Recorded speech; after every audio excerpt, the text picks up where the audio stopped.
missed the previous video of chapters 1 through 4, I will link that so you can start from the beginning. But for now, here's chapter 5 of Pride and Prejudice by Jane Austen. Chapter 5. Within a short walk of Longbourn lived a family with whom the Bennets were particularly intimate. Sir William Lucas had been formerly in trade in Meryton, where he had made a tolerable fortune, and risen to the honour of knighthood by an address to the king during his mayoralty. The distinction had perhaps been felt too strongly. It had given him a disgust to his business and to his residence in a small market town, and, in quitting them both, he had removed with his family to a house about a mile from Meryton, denominated from that period Lucas Lodge, where he could think with pleasure of his own importance, and, unshackled by business, occupy himself solely in being civil to all the world. For, though elated by his rank, it did not render him supercilious. On the contrary, he was all attention to everybody. By nature inoffensive, friendly, and obliging, his presentation at St. James's had made him courteous. Lady Lucas was a very good kind of woman, not too clever to be a valuable neighbour to Mrs. Bennet. They had several children. The eldest of them, a sensible, intelligent young woman about 27, was Elizabeth's intimate friend. That the Miss Lucases and the Miss Bennets should meet to talk over a ball was absolutely necessary, and the morning after the assembly brought the former to Longbourn to hear and to communicate. "You began the evening well, Charlotte," said Mrs. Bennet, with civil self-command to Miss Lucas. "You were Mr. Bingley's first choice." "Yes, but he seemed to like his second better." "Oh, you mean Jane, I suppose, because he danced with her twice? To be sure, that did seem as if he admired her. Indeed, I rather believe he did. I heard something about it, but I hardly know what. Something about Mr. Robinson." "Perhaps you mean what I overheard between him and Mr. Robinson. Did not I mention it to you? Mr. Robinson's asking him how he liked our Meryton assemblies, and whether he did not think there were a great many pretty women in the room, and which he thought the prettiest, and his answering immediately to the last question, 'Oh, the eldest Miss Bennet beyond a doubt. There cannot be two opinions on that point.'" "Upon my word! Well, that is very decided indeed. That does seem as if. But, however, it may all come to nothing, you know." "My overhearings are more to the purpose than yours, Eliza," said Charlotte. "Mr. Darcy is not so well worth listening to as his friend, is he? Poor Eliza, to be only just tolerable. I beg you would not put it into Lizzie's head to be vexed by his ill-treatment, for he is such a disagreeable man, that it would be quite a misfortune to be liked by him. Mrs. Long told me last night that he sat close to her for half an hour without once opening his lips." "Are you quite sure, ma'am? Is not there a little mistake?" said Jane. "I certainly saw Mr. Darcy speaking to her." "Ay, because she asked him at last how he liked Netherfield, and he could not help answering her. But she said he seemed quite angry at being spoke to."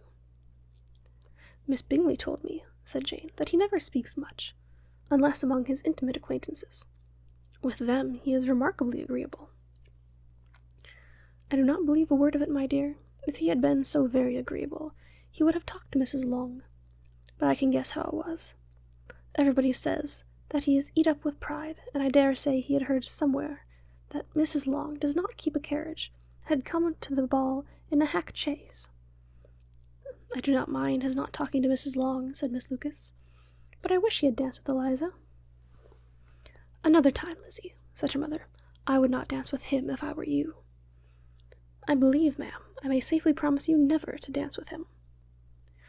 "His pride," said Miss Lucas, "does not offend me so much as pride often does, because there is an excuse for it. One cannot wonder that so very fine a young man, with family, fortune, everything in his favour, should think highly of himself. If I may so express it, he has a right to be proud." "That is very true," replied Elizabeth, "and I could easily forgive his pride if he had not mortified mine." "Pride," observed Mary, who piqued herself upon the solidity of her reflections, "is a very common failing, I believe. By all that I have ever read, I am convinced that it is very common indeed. That human nature is particularly prone to it, that there are very few of us who do not cherish a feeling of self-complacency on the score of some quality or other, real or imaginary. Vanity and pride are different things, though the words are often used synonymously. A person may be proud without being vain. Pride relates more to our opinion of ourselves, vanity to what we would have others think of us. "If I were as rich as Mr. Darcy," cried a young Lucas, who came with his sisters, "I should not care how proud I was. I would keep a pack of foxhounds, and drink a bottle of wine a day." "Then you would drink a great deal more than you ought." Chapter 6. The ladies of Longbourn soon waited on those of Netherfield. The visit was soon returned in due form. Miss Bennet's pleasing manners grew on the goodwill of Mrs. Hurst and Miss Bingley, and though the mother was found to be intolerable, and the younger sisters not worth speaking to, a wish of being better acquainted with them was expressed toward the two eldest. By Jane this attention was received with the greatest pleasure, but Elizabeth still saw superciliousness in their treatment of everybody, hardly excepting even her sister, and she could not like them. Though their kindness to Jane, such as it was, had a value as arising in all probability from the influence of their brother's admiration. It was generally evident, whenever they met, that he did admire her, and to her it was equally evident that Jane was yielding to the preference which she had begun to entertain for him from the first, and was in a way to be very much in love. But she considered with pleasure that it was not likely to be discovered by the world in general, since Jane united, with great strength of feeling, a composure of temper, and a uniform cheerfulness of manner, which would guard her from the suspicions of the impertinent. She mentioned this to her friend Miss Lucas. "It may perhaps be pleasant," replied Charlotte, "to be able to impose on the public in such a case. But it is sometimes a disadvantage to be so very guarded. If a woman conceals her affection with the same skill from the object of it, she may lose the opportunity of fixing him, and will then be but poor consolation to believe the world equally in the dark. There is so much of gratitude or vanity in almost every attachment, that it is not safe to leave any to itself. We can all begin freely. A slight preference is natural enough. But there are very few of us who have heart enough to be really in love without encouragement. In 9 cases out of 10, a woman had better show more affection than she feels. Bingley likes your sister, undoubtedly, but he may never do more than like her if she does not help him on. But she does help him on, as much as her nature will allow. If I can perceive her regard for him, he must be a simpleton indeed not to discover it too. Remember, Eliza, that he does not know Jane's disposition as you do. But if a woman is partial to a man, and does not endeavour to conceal it, he must find out. Perhaps he must, if he sees enough of her. But though Bingley and Jane meet tolerably often, it is never for many hours together, and as they always see each other in large mixed parties, it is impossible that every moment should be employed in conversing together. Jane should therefore make the most of every half-hour in which she can command his attention. When she is secure of him, there will be more leisure for falling in love as much as she chooses. "Your plan is a good one," replied Elizabeth, "where nothing is in question but the desire of being well married, and if I were determined to get a rich husband, or any husband, I dare say I should adopt it. But these are not Jane's feelings. She is not acting by design. As yet she cannot even be certain of the degree of her own regard, nor of its reasonableness. She has known him only a fortnight. She danced 4 dances with him at Meryton. She saw him one morning at his own house, and has since dined with him in company 4 times. That is not quite enough to make her understand his character." "Not as you represent it. Had she merely dined with him, she might only have discovered whether he had a good appetite. But you must remember that 4 evenings have also been spent together, and 4 evenings may do a great deal." "Yes, these 4 evenings have enabled them to ascertain that they both like Vignet better than commerce. But with respect to any other leading characteristic, I do not imagine that much has been unfolded." "Well," said Charlotte, "I wish Jane success with all my heart. And if she were married to him tomorrow, I should think she had as good a chance of happiness as if she were to be studying his character for a 12-month. Happiness in marriage is entirely a matter of chance. If the dispositions of the parties are ever so well known to each other, or ever so similar beforehand, it does not advance their felicity in the least. They always continue to grow sufficiently unlike, afterwards, to have their share of vexation, and it is better to know as little as possible the defects of the person with whom you are to pass your life." "You make me laugh, Charlotte, but it is not sound. You know it is not sound, and that you would never act in this way yourself."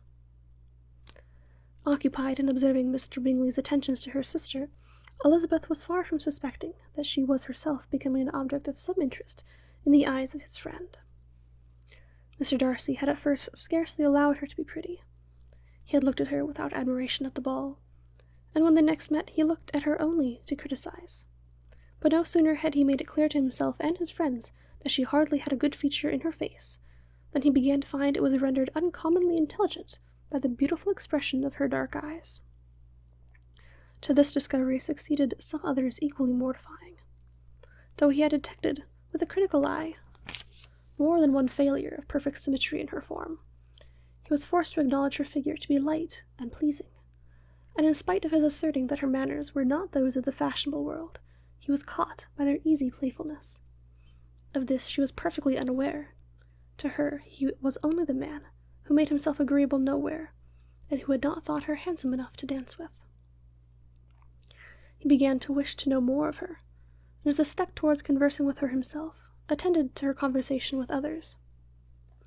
His doing so drew her notice. It was at Sir William Lucas's, where a large party were assembled. "What does Mr. Darcy mean," said she to Charlotte, "by listening to my conversation with Colonel Forster?" "That is a question which Mr. Darcy only can answer. But if he does it any more, I shall certainly let him know what he is about. He has a very satirical eye, and if I do not begin by being impertinent myself, I shall soon grow afraid of him." On his approaching them soon afterwards, though without seeming to have any intention of speaking, Miss Lucas defied her friend to mention such a subject to him, which immediately provoking Elizabeth to do it, she turned to him and said, "Do you not think, Mr. Darcy, that I expressed myself uncommonly well just now, when I was teasing Colonel Forster to give us a ball at Meryton?" "With great energy, but it is always a subject which makes a lady energetic. You are severe on us." "It will be her turn soon to be teased," said Miss Lucas. "I am going to open the instrument, Eliza, and you know what follows." "You are a very strange creature by way of a friend, always wanting me to play and sing before anybody and everybody.